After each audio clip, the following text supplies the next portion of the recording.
Nunca pensé que después de pagar mi propia cirugía, lo que más me dolería serían las palabras de mi propia hija. Mi cadera aún estaba entumecida, una punzada sorda que me recordaba cada paso, cada movimiento mal calculado. Pero no era nada comparado con lo que sentí al escuchar su grito.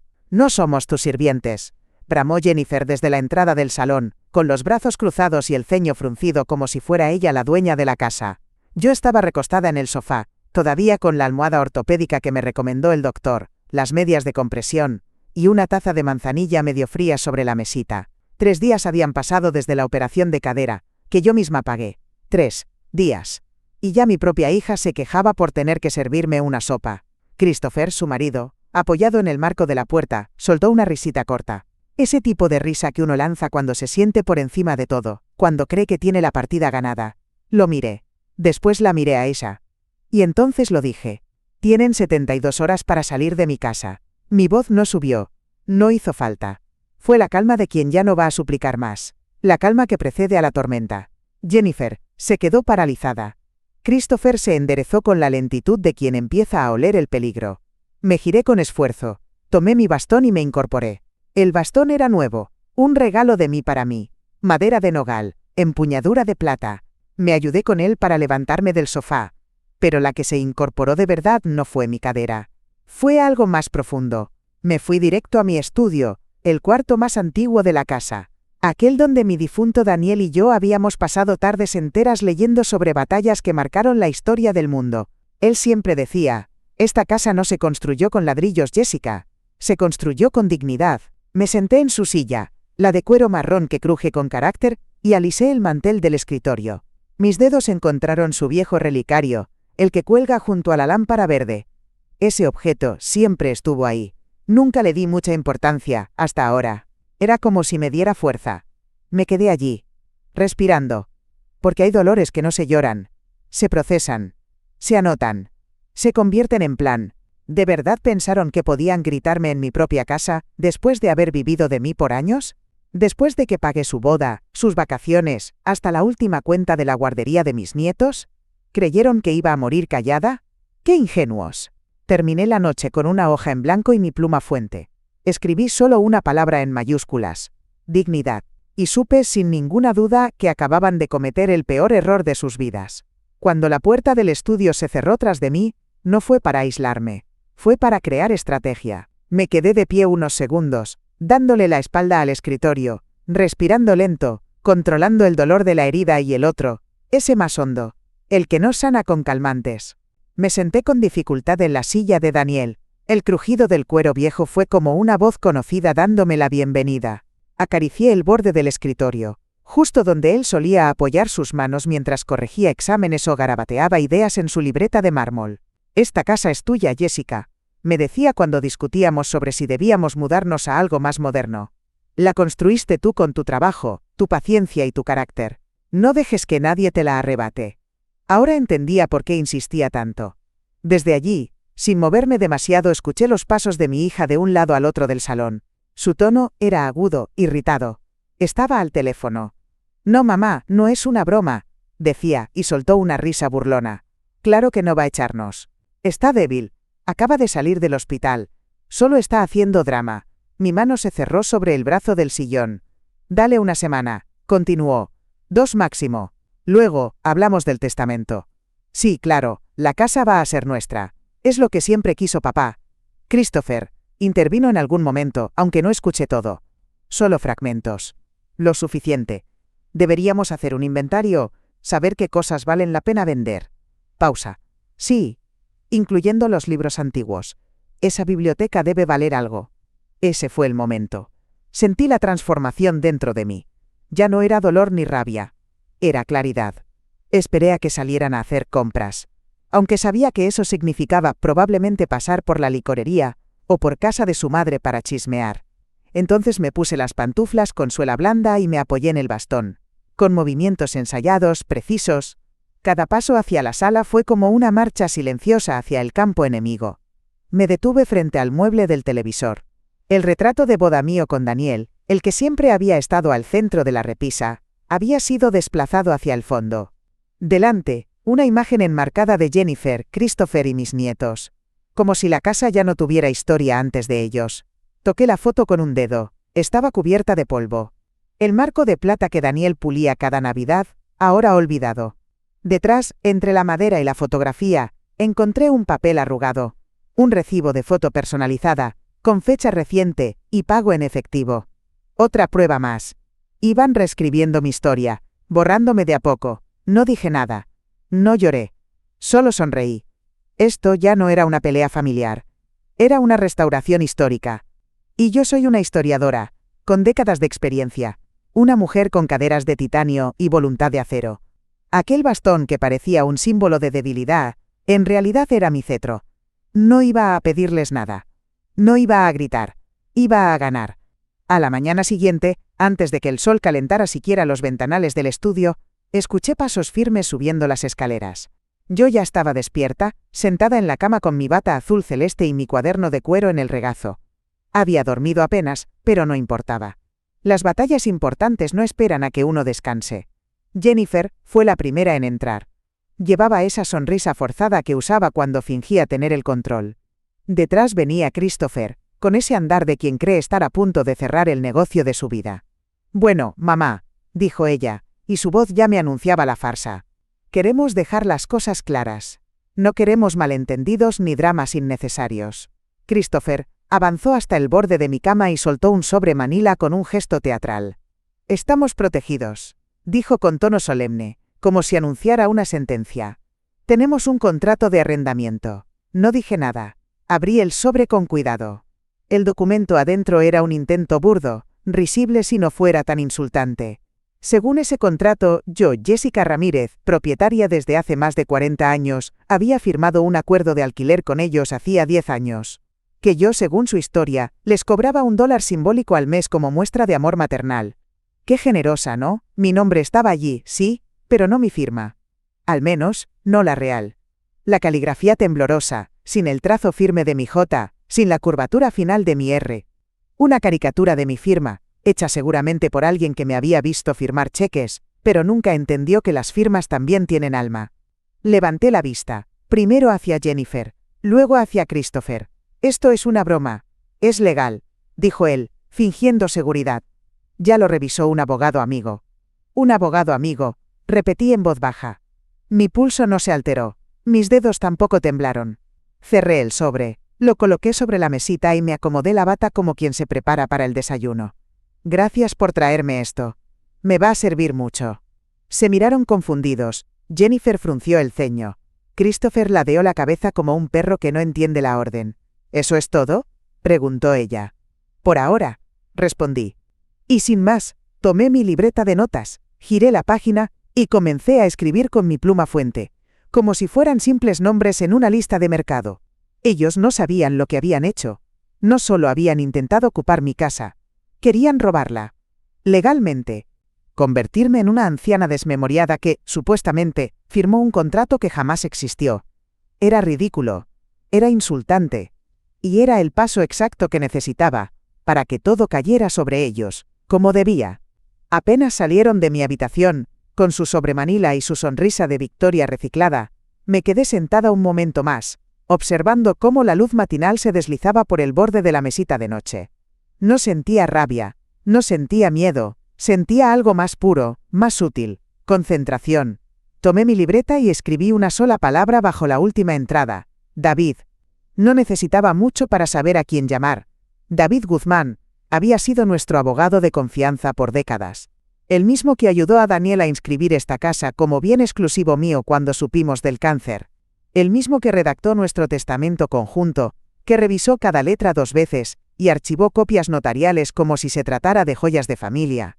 Porque, en cierto modo lo eran. Le envié un mensaje corto. «David, ¿puedo llamarte? Es por un proyecto que estoy escribiendo». 5 minutos después, su respuesta: «Siempre. Llámame cuando quieras». Me levanté con lentitud. Fui hasta el estudio, cerré la puerta con seguro, y abrí la pequeña caja fuerte empotrada en la pared detrás de la biblioteca.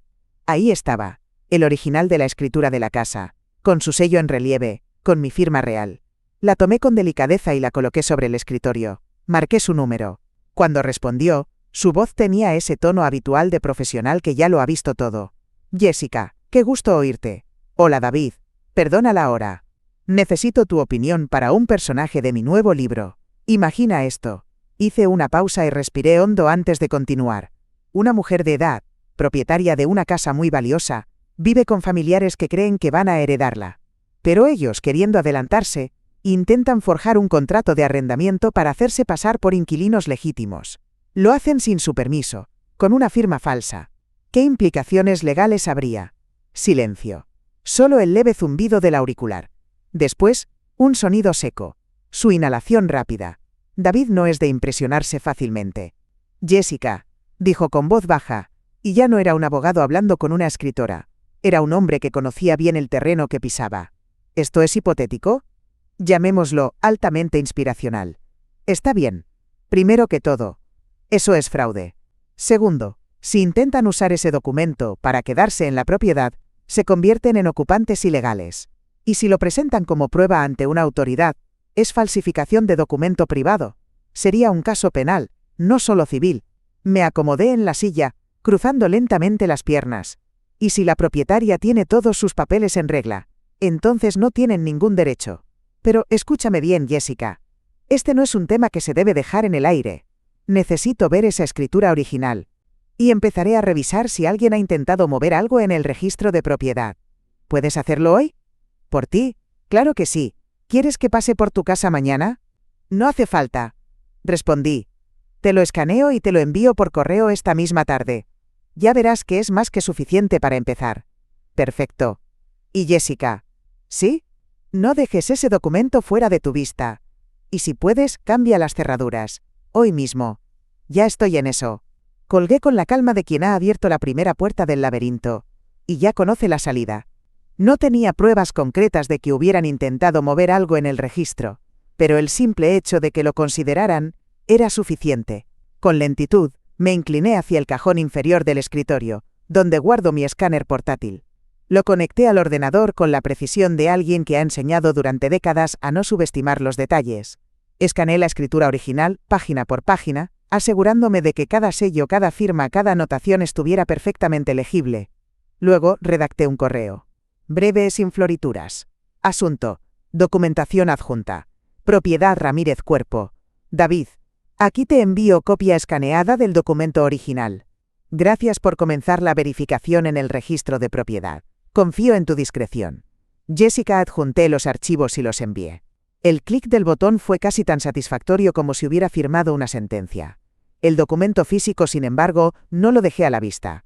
Lo guardé dentro de una carpeta sellada, la envolví en plástico y la escondí en el doble fondo de la cómoda donde solía guardar las cartas de Daniel.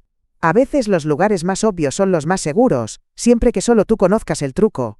Mi cuerpo seguía resentido, cada paso era una advertencia de que debía cuidarme, pero mi mente estaba más firme que nunca. Pasaron apenas 3 horas desde que envié la escritura escaneada, y el silencio en la casa era tan espeso como la calma antes de una tormenta. Jennifer y Christopher estaban abajo, viendo alguna comedia mediocre a todo volumen. Yo permanecía en mi estudio, envuelta en esa bata azul que ya empezaba a oler más a estrategia que a descanso. Tenía los pies en alto, las piernas doloridas, pero el portátil sobre mis rodillas encendido, esperando. El sonido del correo entrante fue agudo, seco, como un disparo. Asunto, urgente, escritura y falsificación detectada. Abrí el mensaje sin pestañear. David había sido breve, directo. Un correo sin adornos, pero con el peso de una sentencia legal. Jessica. Revisé la escritura original y la cote JE con acento agudo con los registros digitales del catastro. Hoy, a las 9:42 de la mañana, se registró un aviso de gravamen sobre tu propiedad. Lo presentó alguien usando un supuesto contrato de arrendamiento como respaldo legal. Es el mismo documento que intentaron mostrarte esta mañana. No era una amenaza. No era siquiera una advertencia. Era una jugada adelantada, ya en curso. Mientras te entregaban ese papel mal hecho como una maniobra de humo, continuaba David, el verdadero movimiento estaba ocurriendo en las oficinas públicas. Quieren ensuciar el título de la propiedad, crear dudas, forzar una negociación, o una cesión. Sentí un hormigueo en las manos. No de miedo, de furia contenida. David cerraba su mensaje con una frase que no dejaba espacio a dudas. He presentado una denuncia formal ante la Fiscalía. Mañana a primera hora, un oficial se presentará en tu casa con una orden. Tú no has hecho nada malo, pero has sido blanco de un crimen. Y ya no estás sola en esto. Me quedé unos segundos leyendo la última línea una y otra vez. Ya no estás sola. Fue la primera vez en días que sentí algo parecido a alivio. Mi mirada se deslizó por la ventana del estudio. Abajo, en la terraza, Jennifer y Christopher reían frente al televisor, comiendo de mi despensa, usando mi electricidad, planeando su vida futura en mi casa como si todo estuviera resuelto. No sabían que en ese mismo instante, en algún escritorio oficial, su plan ya se desmoronaba. No sabían que el golpe que habían lanzado con soberbia acababa de rebotarles en la cara, legal y documentado. Y yo, sentada en silencio, con el cuerpo adolorido pero el alma más firme que nunca, sonreí con una lentitud que no necesitaba testigos. Porque en esta casa, las paredes ya estaban empezando a hablar. Y mañana, la ley tocaría a su puerta. Al día siguiente de hablar con David, me desperté con una certeza clavada en el pecho. Hoy terminaba la cuenta regresiva. Me tomé mi tiempo. Me vestí con pulcritud, eligiendo una blusa blanca abotonada hasta el cuello, y una falda larga de lana. Me peiné frente al espejo con la dignidad de quien se presenta a declarar, aunque la audiencia estuviera compuesta por dos parásitos sentados en mi sala. Tomé mi bastón. No por debilidad. Era una extensión de mi presencia, un recordatorio de que, aunque herida, seguía en pie. Aunque operada, seguía al mando. Bajé las escaleras con paso lento pero firme. La casa estaba en silencio, salvo por el murmullo de una película que sonaba desde la sala, mezclada con risas fingidas y voces huecas. Al asomarme, ahí estaban. Jennifer y Christopher, echados en el sofá como si todo les perteneciera. Jennifer con una taza de café en mano. Christopher con los pies sobre la mesa, esa que Daniel talló con sus propias manos. Ellos ni se molestaron en levantarse. Yo avancé hasta que estuve justo frente al televisor, y entonces, HABLE con acento agudo. Se acabó el tiempo. Jennifer se giró, sorprendida. Christopher pausó la película con torpeza. ¿Qué dijiste?, preguntó ella, como si hubiera malentendido a propósito. Han pasado las 72 horas desde que les pedí que se fueran. No lo hicieron. Esta mañana presenté una denuncia formal por falsificación de documentos. Y mañana, a primera hora, recibirán una orden de desalojo. Legal. Con todas las letras. Las risas que llenaban la sala un minuto antes se evaporaron. Como el humo de un cigarro mal apagado. Christopher se enderezó con brusquedad. Eso no tiene sentido. Tenemos un contrato. Tienen un delito. Corregí. Y una investigación abierta. Con respaldo notarial, registros oficiales, y un abogado que ya habló con la fiscalía. Jennifer abrió la boca, pero no le salió ni una palabra. Solo me miraba como si viera algo que no reconocía. Tal vez por primera vez, veía a su madre no como un obstáculo, sino como lo que siempre he sido. Una mujer que no se deja. No esperé respuesta. Di la media vuelta con la misma lentitud con la que bajé las escaleras. Cada paso que me alejaba de ellos era un ladrillo más en el muro de mi decisión.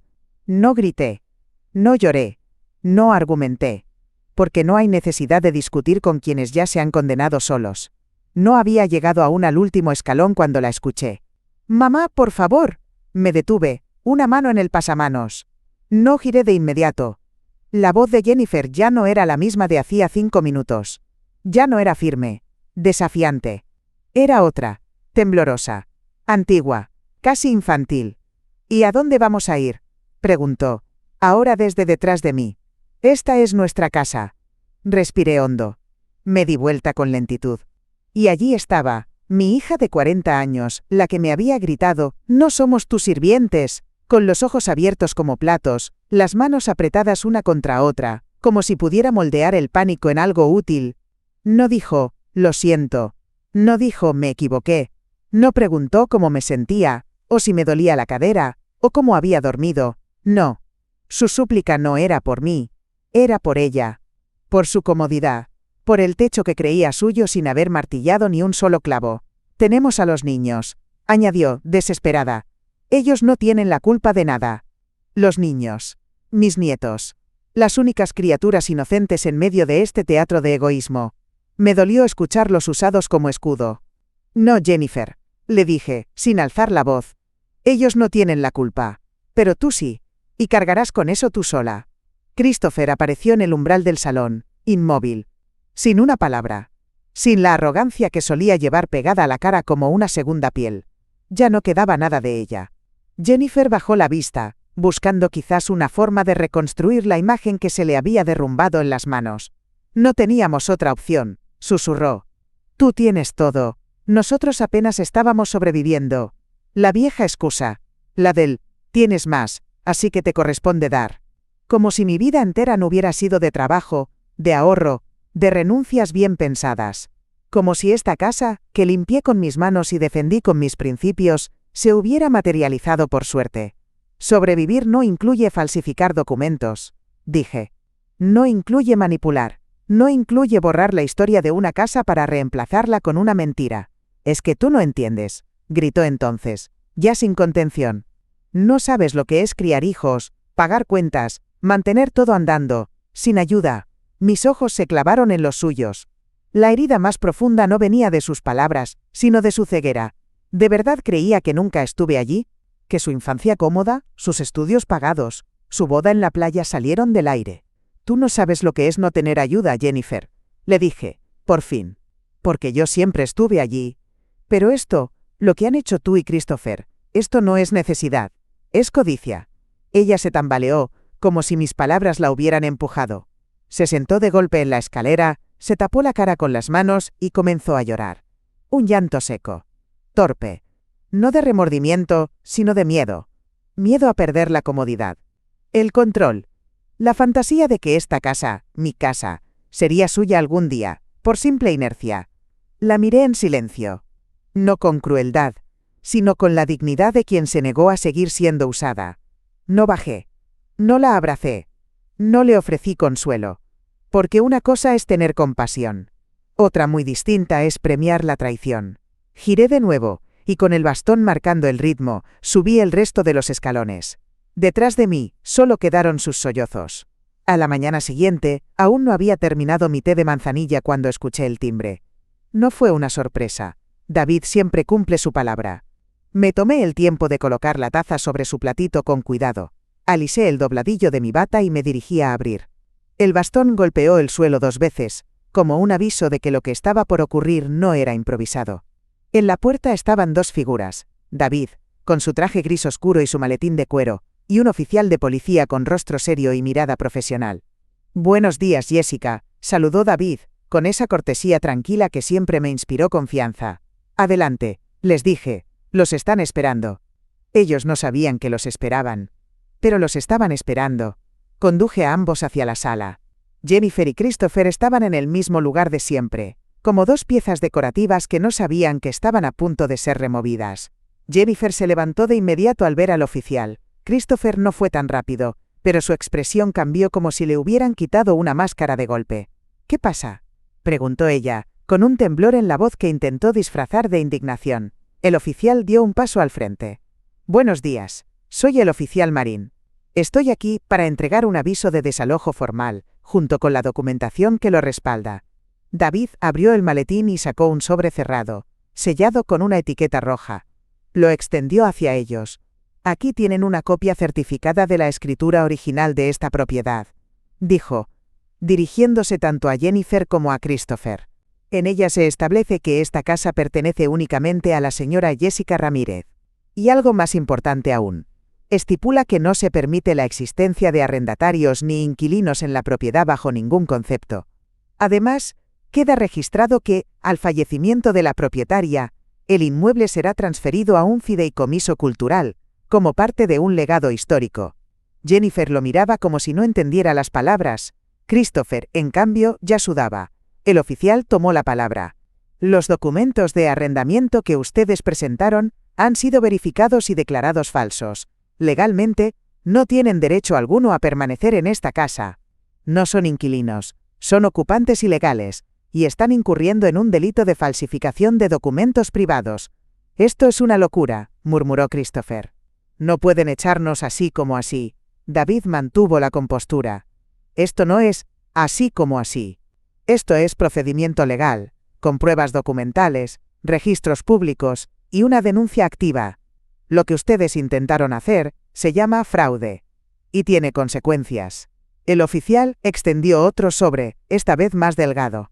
Tienen 24 horas para abandonar la propiedad.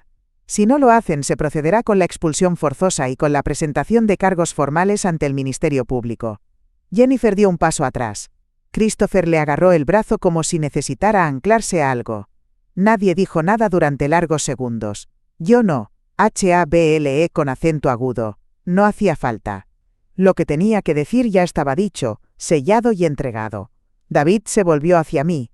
Jessica, si necesitas que un cerrajero venga mañana para cambiar las cerraduras, puedo organizarlo. Asentí lentamente. Que venga a las 10. El oficial me dedicó una leve inclinación de cabeza. Luego, se dirigió hacia la puerta.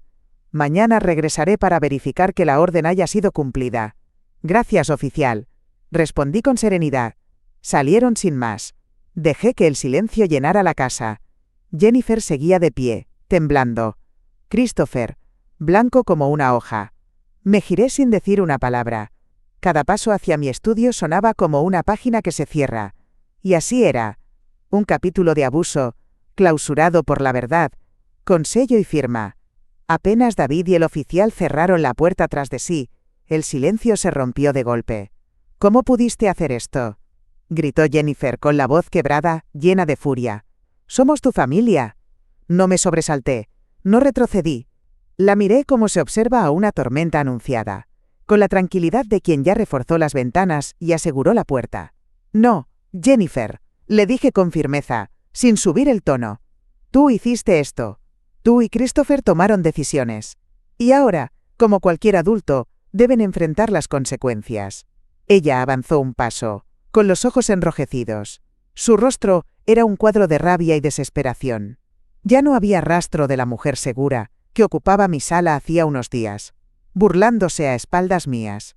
Ya no estaba la hija que creía tener asegurado su futuro bajo este techo. Quedaba solo una mujer furiosa, porque el mundo, su mundo, se le estaba cayendo encima. «Nos vas a dejar en la calle», sollozó. «A tus nietos. Tus hijos tienen un padre», repliqué. «Y ustedes dos tienen 2 manos, 2 pies, y suficientes años vividos como para buscar dónde vivir, sin necesidad de robarle a alguien que te dio la vida». Christopher, que hasta ahora se había mantenido callado, finalmente habló, pero en voz baja. «¿Y cómo se supone que nos vayamos en 24 horas? Entonces lo dije. «Ya lo tengo resuelto. A las 9 llegará una empresa de mudanzas. Ustedes empaquetan. Ellos cargan. Al mediodía ya no quedará rastro de ustedes en esta casa». Los ojos de ambos se abrieron con incredulidad. «¿Tú contrataste?», comenzó Jennifer, pero no terminó. «Claro que sí». Di un paso al frente, apoyándome en el bastón. «¿O creías que iba a dejar el cierre de este capítulo en manos de ustedes?», Christopher maldijo en voz baja. Jennifer giró sobre sí misma, sin saber qué hacer con su cuerpo, con su rabia, con su derrota. «No somos basura para que nos saques con una empresa de mudanzas», dijo, con el último hilo de orgullo que le quedaba. «Tienen suerte de que no venga un camión de la policía en lugar de uno de mudanzas», contesté, sin pestañear. «Si fueran otros tiempos, si yo fuera otra mujer, ya estarían esposados». Sus lágrimas, ahora calientes, ya no eran de pena. Eran de rabia pura. Pero no podía permitirme ni un segundo de compasión falsa. Esa puerta ya la habían cerrado ellos mismos. Lo que sentía no era remordimiento. Era miedo. Y el miedo, cuando es egoísta, no conmueve. «Nunca te importamos», dijo Jennifer con la voz ahogada. «No te atrevas», le advertí. «No me obligues a recordarte cada sacrificio que hice por ti. Porque eso sería aún más doloroso para ti que para mí». Ella dio un paso atrás, derrotada. No dije más. No me interesaba prolongar el espectáculo. Me giré con lentitud y regresé a mi estudio. Cerré la puerta. En mi agenda, ya estaba marcado el día. Viernes, 9 de la mañana. Mudanza. Y debajo, subrayado 2 veces con tinta azul. Recuperar la casa. Recuperarme yo.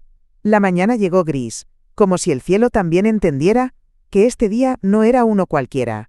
A las 8:50, ya estaba sentada en mi sillón del estudio, con la cortina apenas entreabierta, el bastón apoyado al lado, una taza de té en la mano. Desde allí veía la entrada de la casa con claridad quirúrgica. A las 9 en punto, el camión de mudanzas se detuvo frente al portón. Grande. Blanco. Con letras azules que decían, «Soluciones rápidas». Y detrás, como prometido, el oficial marín, puntual y sobrio, Bajó de su patrulla y se plantó al pie de la acera. Brazos cruzados, mirada neutral. No era agresivo. No hacía falta. Su presencia bastaba como recordatorio de que esto ya no era una discusión familiar. Era una ejecución legal. Los primeros en asomarse fueron los vecinos. Primero la señora Beatriz desde su jardín, con su infaltable bata de flores y los brazos cruzados. Luego el señor Arturo con su café en mano, fingiendo barrer su entrada. Después, una pareja joven que vivía al fondo y que seguramente solo conocía a Jennifer por sus gritos en la madrugada. Todos sabían que algo pasaba. Todos veían. Todos juzgaban en silencio. Christopher abrió la puerta principal como si le costara más que cargar cajas. Su camiseta arrugada, su cabello desordenado. Detrás de él, Jennifer, pálida, con una expresión que yo no le había visto desde que era niña y rompía algo caro. Los de la mudanza fueron amables, profesionales. Ni una palabra más de lo necesario. Les dieron instrucciones claras. Todo lo que indiquen los señores, pero nada que pertenezca a la propietaria de la casa. Jennifer quiso protestar. Dijo algo sobre los libros en la sala, los cuadros, una lámpara. El oficial intervino de inmediato. Objetos personales de la señora Ramírez no están en discusión. Tienen permiso para empacar solamente lo que es suyo. Las cajas comenzaron a apilarse en el jardín. Bolsas. Maletas. Una vida acomodada sobre el pasto húmedo, a la vista de todos. El mismo pasto donde jugaban mis nietos los fines de semana. El mismo jardín donde Daniel plantó rosales el año en que nos casamos. Yo no salí. No era necesario. Mi presencia estaba en cada rincón de esa casa. En cada decisión que ellos ahora sentían como un golpe. Mi victoria no era un grito. Era la dignidad sostenida. Fría. Silenciosa. Implacable. Jennifer rompió en llanto 2 veces. La segunda fue cuando el oficial le pidió que firmara el comprobante de desalojo voluntario. Christopher no la consoló. Estaba demasiado ocupado mirando al suelo, intentando no cruzar miradas con nadie. Uno de los vecinos se atrevió a acercarse. El señor Arturo. Golpeó la puerta con suavidad. Abrí yo misma. ¿Está todo bien, Jessica? Asentí serena. Todo está como debe estar. Él no preguntó más. Me dio una palmada en el brazo y se fue. No necesitaba explicaciones. Nadie las necesitaba. Bastaba con ver quién tenía las llaves y quién tenía que empacar. El motor del camión ya estaba encendido cuando Jennifer cruzó el jardín por última vez. En sus brazos, una caja de cartón con lo poco que aún conservaba algo de dignidad. Un portarretrato con sus hijos, unos libros de cocina, una bufanda que yo misma le tejí cuando tenía 15 años. Se detuvo en medio del césped, sus zapatos hundiéndose apenas en la tierra húmeda. Me buscó con la mirada. Yo ya estaba en la puerta, erguida sobre mi bastón, observándola como quien ve alejarse un barco al que ya no piensa volver a subir. «Mamá, por favor», gritó con la voz rasgada, al borde de romperse. «No hagas esto». El camión rugió más fuerte. El oficial, a unos metros, revisaba los últimos papeles. Los vecinos aún no se movían. Todos miraban. Yo no respondí. No había nada más que decir. Ese momento ya no era de ella. Era mío. No sobre el rencor, sino sobre la justicia. No sobre revancha, sino sobre respeto. Jennifer bajó la mirada. Caminó en silencio hasta la parte trasera del camión, donde Christopher la esperaba. Iba a subir cuando decidí dar el último paso. Crucé el porche. Bajé cada escalón con la misma calma con la que alguna vez lo subí llevando a mi hija dormida en brazos. Pero ahora no llevaba peso. Ahora llevaba decisión. En la mano tenía un sobre manila. Lo extendí hacia Christopher, que me miró como si no entendiera qué más podía quedarle por perder. «Toma», dije. «Es la escritura original. La de verdad. Con la cláusula que tanto ignoraron. Esta casa está destinada a convertirse en un patrimonio cultural. No será de nadie. Ni siquiera mía cuando ya no esté. Mucho menos de ustedes». Él lo tomó, tembloroso. Jennifer, con los ojos abiertos de par en par, negó con la cabeza. «¿Por qué nos odias tanto?» «No los odio», dije, mirando a ambos con calma. «Pero ya no los protejo. Lo que intentaron hacer no fue un error, fue un crimen. Y eso, ahora, está en el expediente». El oficial se acercó y confirmó. «El caso ha sido entregado al Ministerio Público. La denuncia por fraude está en curso. Y sus nombres ya están registrados». Jennifer rompió a llorar. Esta vez, no hice el más mínimo gesto. Di media vuelta. Subí las escaleras. Desde el porche, oí cómo se cerraba la compuerta del camión. Luego, el ruido de las ruedas sobre el pavimento. Y después, el silencio. Un silencio que no dolía. Un silencio limpio. Justo. Esa noche, cené sola, como tantas otras veces. Pero por primera vez en mucho tiempo, la casa no se sentía contaminada. Se sentía mía. En los días que siguieron, mis vecinos me visitaron con pasteles y abrazos sinceros. Me ofrecieron ayuda. Me trajeron flores. No por lástima, sino por respeto. Por admiración. Porque sabían que lo que hice, muchos no se habrían atrevido. Mi nieto Jacob vino una semana después.